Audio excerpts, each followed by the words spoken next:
Hi, my name's Kelsey. My pronouns are she, her, hers, and I'm the Career Education Manager for the College of Liberal Arts and the Career Center. That's a very fancy title for saying if you decide to come to the Career Center and brave coming to our office, virtually or in person, I'm probably the person that you'd hang out with. I support all students in the College of Liberal Arts, so across 16 different departments. So I don't pretend, my favorite thing is to tell you exactly what I know, and I don't pretend to know something that I'm not. Your faculty are amazing mentors for you as graduating artists. I just hope that this video can be one more tool to add to your kit so that we can, some topics that we're specifically going to talk about are how to debunk what feeling some of the emotional baggage that sometimes comes with career transitions, and also going briefly over the three resources that you'll find in this module that I created in partnership with your faculty member. So that way you just know, hey, here's some resources directly from me. Even though I can't be with you in person for all of these different sessions, I hope that you find this module helpful. Okay, first, let's talk about some of the emotions and how to take care of yourself through these career transitions. So, when I say career transition, I mean that, sometimes students come to my office and they're like, what am I going to do with the rest of my life? Totally normal question, but it's the wrong one. Your career journey is a series of transitions, right?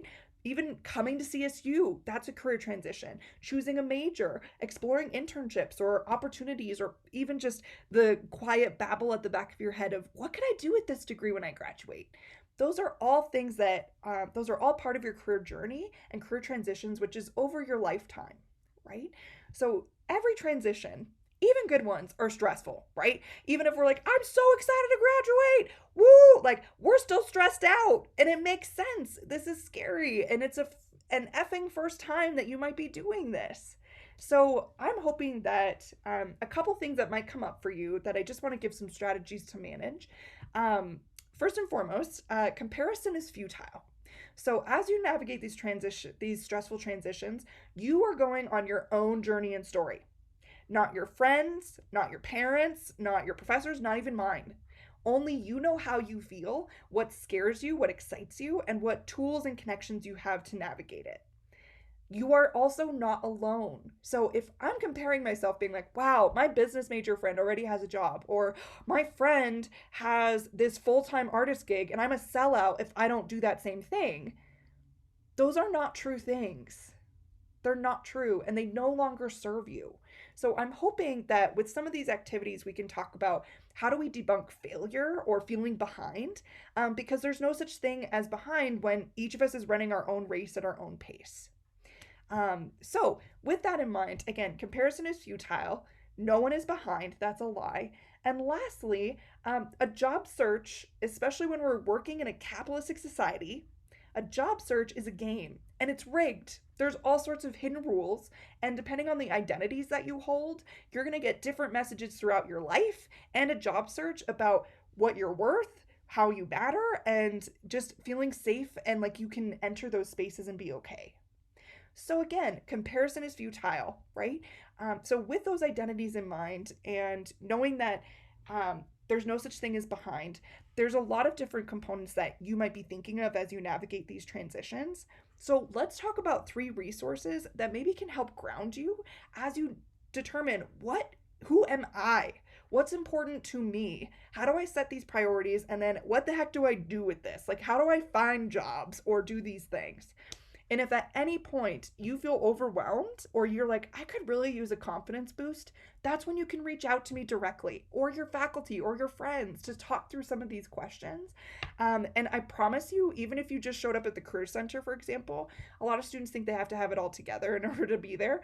Nope, you can just show up and say, I'm freaking out. I don't even know what to talk about. Great. My job is to just sit with you, hear your story, and then go with you through that process so you're not alone. And again, to walk through some of these questions or resources that maybe will help guide you, especially related to identity. Okay, let's start with the value sort. First, this is something that we came up with so that if you're just wanting to figure out what's really important to you, this might be a good exercise to get some clarity on that and figure out what you really want in this next career transition and in your next workplace. So basically, you take this worksheet, you rate each value below of how important it is to you. Then you rate what your work values are. So, what are you looking for in your next experience? and then you rank them down here. Now, this is really important to, again, just get some clarity on what even are some things you should care about or what are some things that matter to you. And it might help because it creates that counter narrative of, well, we're all looking for the exact same thing, because that's just not true. Each of us are going to have different priorities and it will change over our life. Which is why I really like this next resource that you'll find in the module about value reflection as well. So in the module, you'll find an article by Pavlina, and I take that article. It talks about how you can make these values and turn them into goal setting tools. So in the article, it's an exercise that you can do maybe every 6 months throughout your life and say, hey, here are my values for the next 6 months. How am I going to make goals to accomplish these values? Or what am I prioritizing for the next 6 months? It also emphasizes how, again, your life and who you are, what's important to you, is going to change and evolve as you do. And different things are going to be important to you at different times. So, keeping this in mind for the next career transition might be really helpful. Okay, so we talked about a value sort and the Pavlina article for, again, just getting clarity on your values. Next, I want to talk about a really cool concept called mind mapping. Some of you might already be familiar with this through other classes or activities, but let's talk about how it relates to career development. So, in your module, you will also find this article. There's no one right way to do a mind map, which is why I really like it. And especially as artists, I think you'll appreciate the visual aspect of mind mapping as it relates to career development. So, if you're feeling a little stuck or you just want to just see a visual of your career in front of you, this might be a really great exercise. So typically with mind mapping, these are the rules. Again, so put down keywords and short phrases. It's not about sentences. There's no filter. And we just want to have a main topic in the center or the bottom, wherever, and then 5 related ideas coming out of it. So some 5 ideas that I typically recommend for students to get started is like action steps, resources, what are connections you have, what are anything else that, like, what do you need to know, or fears, like what are things that are coming to mind for all these different careers you're thinking of. I also recommend that students make 2 mind maps for 2 different career paths. So again, we're never stuck. There's always possibilities. So maybe as you go through career transitions, think, what are 2 possible selves that could be here and going through this transition? So again, starting with a mind map, a central idea, or again, topic or career that you want to explore, make 2 of them. And then these are some ideas that it could look like. So it could look like this, very fancy. It could also look like this map right here. Again, there's no wrong, but this is a great way to start getting some of those emotions and thoughts organized. Lastly, let's go over the job search strategy chart. Some of you might be in the middle of a job search. If you already have one completed, don't worry about it. Maybe use this for another time. But if you are maybe feeling a little bit overwhelmed or unmotivated to do a job search, I find that getting started with just getting organized can be really helpful. And that's what this chart is intended to do, to be like, what do I need to do, when, and how? And you can organize it in whatever way makes sense to you. So what I usually talk about with seniors that come in and talk about a job search is I start here, the ideal job start date. Some of you are going to have different fiscal flexibility than others, right? Like when I graduated college, I knew from my family that I was completely responsible for myself. So like my ideal start date was like right after graduation. Others might have different goals and times, right? Now, on average, a big fat asterisk around that, average. An average job search can take about 6 months. So that's why I've laid it out like this. And again, I don't want you to panic if you're 6 months away and you need a goal tomorrow. But it's just, again, to lay out your strategy over time, right? Being patient with the marathon, not the sprint of a job search.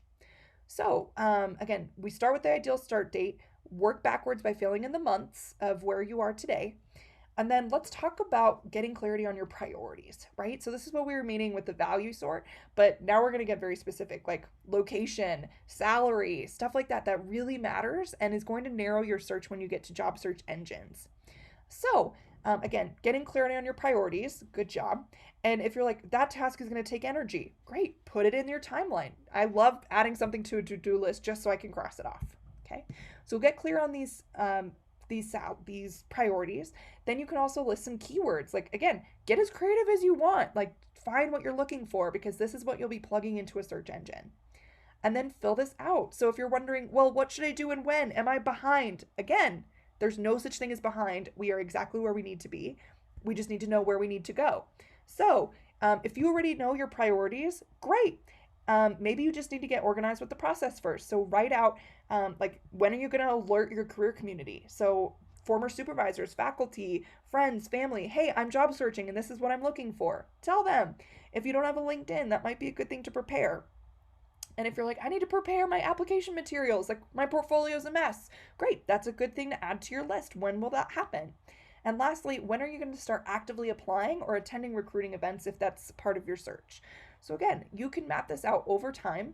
Major events, I mean recruiting events, fairs, or other, like maybe there's a workshop for your portfolio that's coming up, that can be added here, whatever you want this to be.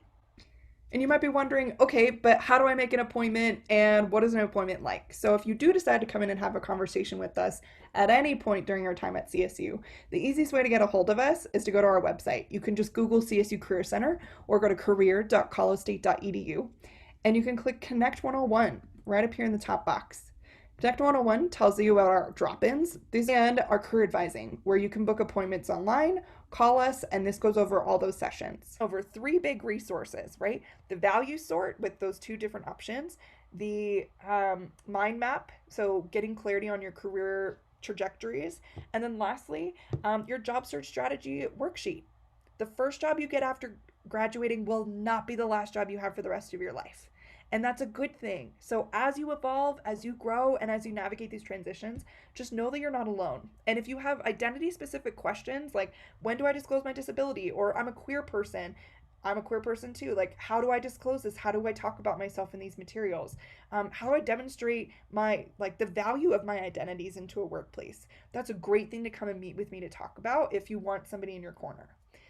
So don't be shy, change the world, and keep me posted. You've got this. And remember, you can talk to me for an entire year after you graduate. So you're not alone. And after that first year, you can come to our office to meet with our alumni career coach. You've got this. Keep us posted and go change the world.